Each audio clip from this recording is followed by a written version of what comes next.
नमस्कार। बिहार उदय न्यूज के digital platform पर आपका स्वागत है। दोस्तों, आज हम बात करने वाले हैं चिराग पासवान को लेकर। चिराग पासवान को लेकर हम बात करने वाले हैं।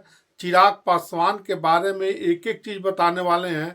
2025 के विधानसभा में उनकी क्या रणनीति रहेगी और साथ साथ चिराग पासवान 2020 में कौन कौन सीट पर चुनाव लड़े थे, उसमें से हम लगभग 10 सीटों के बारे में आज बताएंगे और नजदीकी फाइट किए थे। और 2025 के विधानसभा चुनाव में वो सीट किसी भी हाल में चिराग पासवान नहीं छोड़ना चाहेंगे।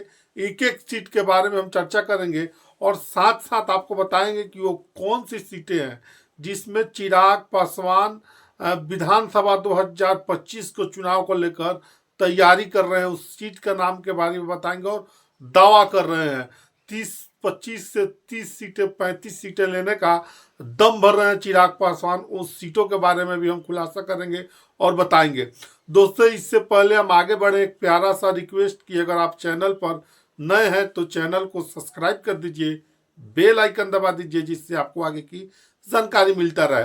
दोस्तों, इससे पहले हम आगे बढ़े, एक और रिक्वेस्ट करेंगे, वीडियो थोड़ा सा लंबा होगा तो आप वीडियो से कहीं जाइएगा नहीं। दोस्तों, आप सभी को मालूम होगा कि 2020 के विधानसभा चुनाव में चिराग पासवान ने अकेले चुनाव लड़ा था। जहां जहां जेडीयू के कैंडिडेट थे वहां पे चुनाव लड़ा था और जेडीयू को 43 सीटों पर लाने में बहुत ज्यादा योगदान चिराग पासवान का था। उस समय की परिस्थितियां कुछ और थी, अभी की परिस्थितियां कुछ और है। चिराग पासवान अब नीतीश कुमार और एनडीए के साथ है। दोस्तों, आपको बता देंगे चले कि 2024 की लोकसभा चुनाव में गठबंधन के तहत, एनडीए गठबंधन के तहत उनको 5 सीटें मिली और 5 में से 5 सीट जीतने में चिराग पासवान कामयाब रहे। दोस्तों, अब हम बात करते हैं 2024 लोकसभा से पहले थोड़ा सा एक और जानकारी देते हैं। अभी झारखंड में जहां चुनाव हुआ वहां भी एक सीट जीता और नागालैंड में भी चिराग पासवान की लोजपा के 2 विधायक हैं। तो दोस्तों, अब हम बात करते हैं बिहार विधानसभा चुनाव को लेकर किन किन सीटों पर दावेदारी कर रही है और कम अंतर से वहां चुनाव हारे थे। हालांकि आप सभी को मालूम होगा मोटिहानी सीट पर राजकुमार सिंह पूरे विधानसभा चुनाव 2020 में लोजपा से मात्र एक विधायक बने थे और दूसरे विधायक नहीं बन पाया था। और साथ साथ वो राजकुमार सिंह बाद में जेडीयू में शामिल हो गए थे। देखिए, सबसे पहला सीट आता है ब्रह्मपुर विधानसभा सीट। 2020 के चुनाव में यहाँ से लोजपा के टिकट पर रामविलास लोजपा, चिराग पासवान की जो लोजपा है उसके टिकट पर हुलास पांडे चुनाव लड़े थे। और साथ साथ आपको बताते चले कि 50,000 के अधिक वोटों से हुलास पांडे चुनाव हार गए थे आरजेडी के शंभुनाथ यादव के हाथों। देखिए, आरजेडी के कैंडिडेट को 90,176 वोट मिले थे। वहीं हुलास पांडे को एलजेपी से जो चुनाव लड़ते उनको 40,035 वोट मिले थे। और एनडीए के कैंडिडेट जयराम चौधरी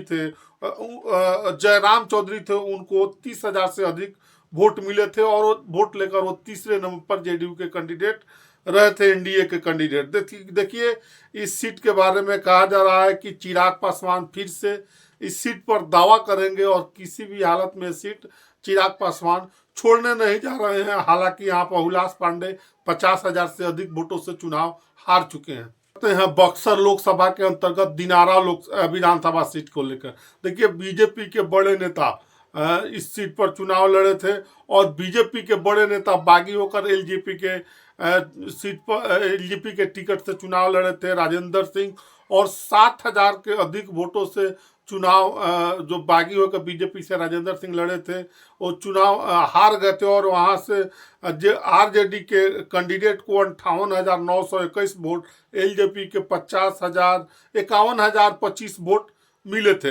देखिए, यहाँ से जय कुमार सिंह जेडीयू के कैंडिडेट थे, उनको 27,009 वोट मिले थे। इस प्रकार जेडीयू के कैंडिडेट तीसरे नंबर पर थे। और यहाँ से जो सीट है बक्सर लोकसभा के दिनारा विधानसभा सीट, जो बागी बनकर यहाँ से राजेंद्र सिंह चुनाव लड़े थे, वो चुनाव एलजेपी के टिकट पर चुनाव हार गए थे। तो देखिए दिनारा जो विधानसभा सीट है, ये सीट भी चिराग पासवान नहीं छोड़ना चाहेंगे। इस पर भी उनकी दावा कर रहे हैं कि इस सीट पर हम चुनाव लड़ेंगे। अब बात हम करते हैं जगदीशपुर विधानसभा सीट को लेकर। देखिए जगदीशपुर विधानसभा seat JDU RJD, Jagdishpur seat विधानसभा सीट पर जेडीयू आरजेडी लोजपा में जबरदस्त टक्कर हुई थी। आरजेडी के रामविशुन सिंह ने जेडीयू के बागी उम्मीदवार एलजेपी के भगवान सिंह कुशवाहा को चुनाव हराया था। देखिए लगभग 21,000 के अधिक वोटों से उनको भगवान सिंह कुशवाहा को जेडीयू के उम्मीदवार ने यहाँ से हराया था। उसी प्रकार हम बात करें जेडीयू के कुसुम लता 39,362 वोट लेकर आरजेडी के 66,632 वोट मिले थे। वहीं एलजेपी के कैंडिडेट 44,525 वोट मिले थे। इस प्रकार भगवान सिंह कुशवाहा इस सीट पर चुनाव हार गए थे। अब बात और है कि वो जेडीयू से भगवान सिंह कुशवाहा अब एमएलसी बन चुके हैं। देखिए इस सीट पर जगदीशपुर विधानसभा की सीट जिसकी हम चर्चा कर रहे थे, उस सीट पर अब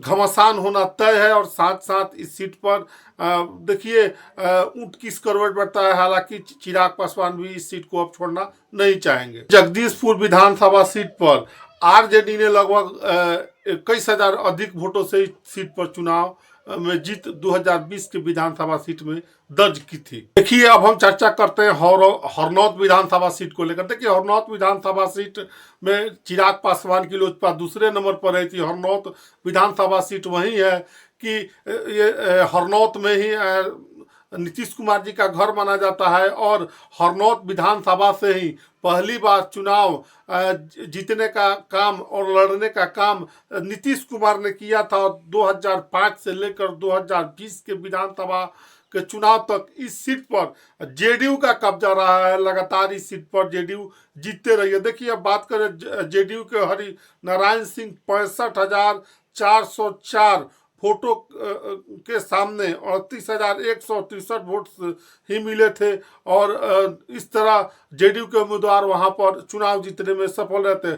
कांग्रेस से महागठबंधन के उम्मीदवार थे, उनको 21,144 वोट मिले थे। देखिए नीतीश कुमार ने पहला चुनाव इसी विधानसभा सीट से लड़ा था। अभी 2005 से लेकर 2020 तक लगातार इस सीट पर जेडीयू का कब्जा है। अब इस सीट पर लोजपा चुनाव लड़ी थी, वो दूसरे नंबर पर थी। और इस सीट पर दावा कर रही है लगातार लोजपा की हरनौत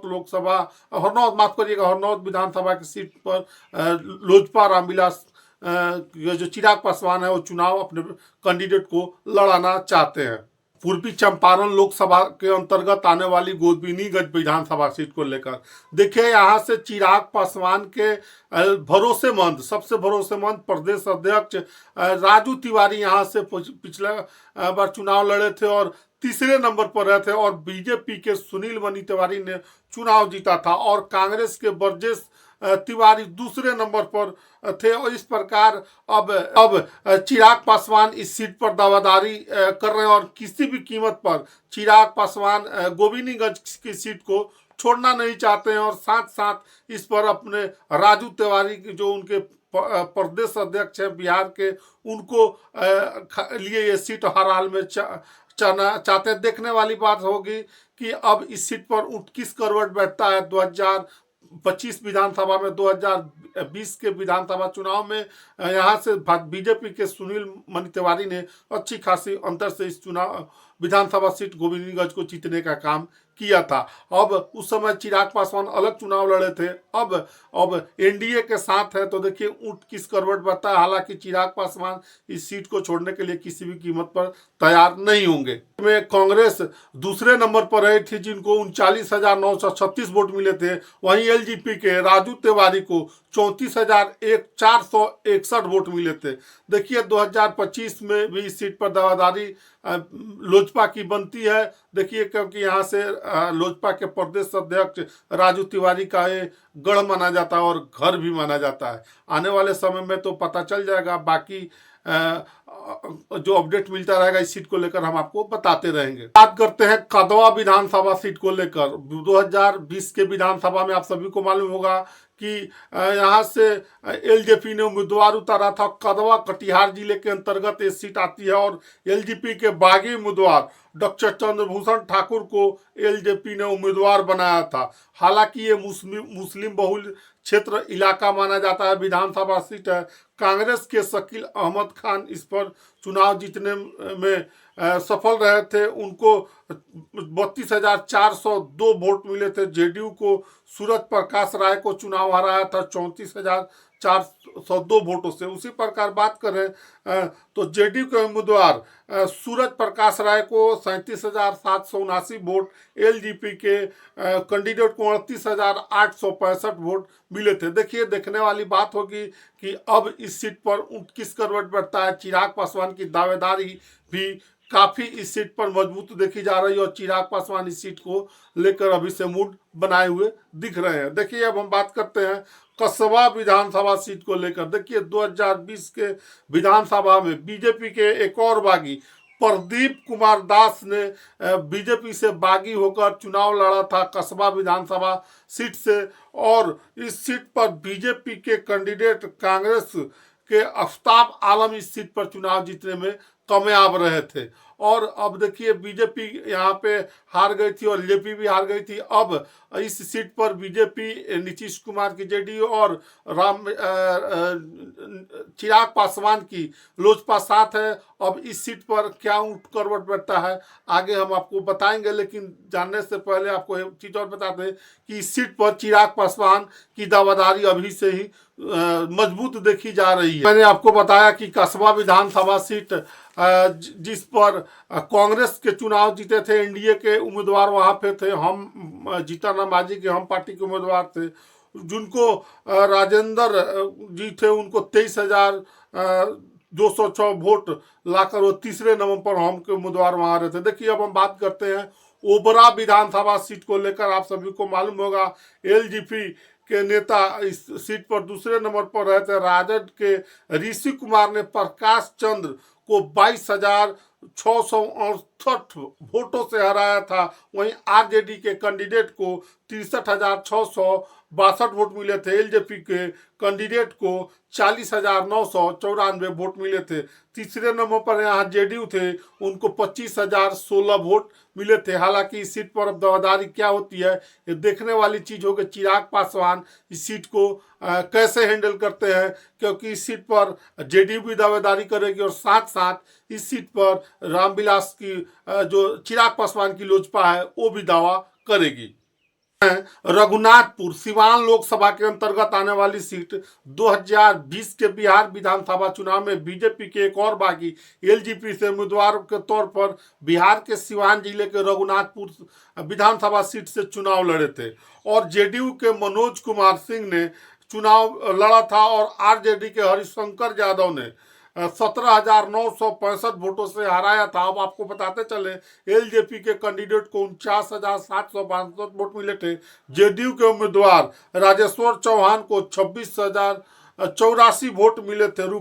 और इस प्रकार रघुनाथपुर सिवान विधानसभा सीट के रघुनाथपुर सिवान लोकसभा सीट के अंतर्गत आती है। इस सीट पर चुनाव लड़ा था और जेडीयू के मनोज कुमार सिंह ने भी चुनाव लड़ा था और सिवान जिले की ये बहुत ही हॉट सीट मानी जा रही है। इस सीट पर भी चिराग पासवान लगातार दावेदारी कर रहे हैं। रुपौली विधानसभा को लेकर, सही सुना आपने, रुपौली पूर्णिया लोकसभा के अंतर्गत आती है। पप्पू यादव वहां से अभी वर्तमान में सांसद है। जेडीयू के बीमा भारती 2020 के चुनाव में यहाँ विधायक थी जेडीयू से और 20,000 के अधिक वोटों से जीती थी और आरजेडी के कैंडिडेट के तौर पर लोकसभा का चुनाव लड़ा और बुरी हार हुई थी। और अब वहां से फिर दोबारा वहां पे जब उपचुनाव हुआ तो बीमा भारती को आरजेडी ने कैंडिडेट बनाया और फिर वहां दोबारा उपचुनाव में भी हार हो गई। वहां से एलजेपी के कैंडिडेट पिछली बार रहे विधानसभा में शंकर सिंह यहाँ निर्दलीय चुनाव जीत गए। अब देखने वाली बात होगी कि रुपौली विधानसभा सीट जो कि शंकर सिंह यहाँ से निर्दलीय चुनाव जीतते हैं, वो लोजपा के टिकट पर लड़ते हैं या जेडीयू के टिकट पर लगते हैं, ये देखने वाली बात होगी। और महागठबंधन से इस सीट पर कौन चुनाव लड़ता है। और सबसे बड़ी बात की जिस सीट को लेकर हम रुपौली की चर्चा कर रहे हैं, इस सीट सीट पर लड़ाई कैसी होती है। तो रुपौली विधानसभा 2020 में जेडीयू के बीमा भारती चुनाव लड़ी थी और उपचुनाव वहाँ हुए और लोकसभा चुनाव में दोनों में उनकी करारी हार हुई है और वहाँ से लोकसभा में पप्पू यादव जीत गए और रुपौली विधानसभा में शंकर सिंह निर्दलीय चुनाव लड़े, वहां चुनाव जीत गए हैं। क्या करते हैं मोटिहानी विधानसभा सीट को लेकर। मोटिहानी विधानसभा सीट वही सीट है जिस पर लोजपा चिराग पासवान की लोजपा एक सीट 2020 के विधानसभा सीट में जीती थी, वही ये सीट है मोटिहानी की सीट, जहां से राजकुमार सिंह विधायक बने थे और बाद में जेडीयू में शामिल हो गए थे। राजकुमार सिंह एलजेपी के कैंडिडेट के तौर पर चुनाव लड़े थे और जीते थे। जेडीयू के चुनाव इस सीट पर हार गई थी और मात्र 133 वोटों से राजकुमार सिंह ने मोटिहानी विधानसभा जीतने का काम किया था। एलजेपी के कैंडिडेट को 61,364 वोट मिले थे, वहीं जेडीयू के कैंडिडेट को 61,031 वोट मिले थे और इस प्रकार राजेंद्र सिंह जो CPI-ML थे उनको 60,599 वोट मिले थे।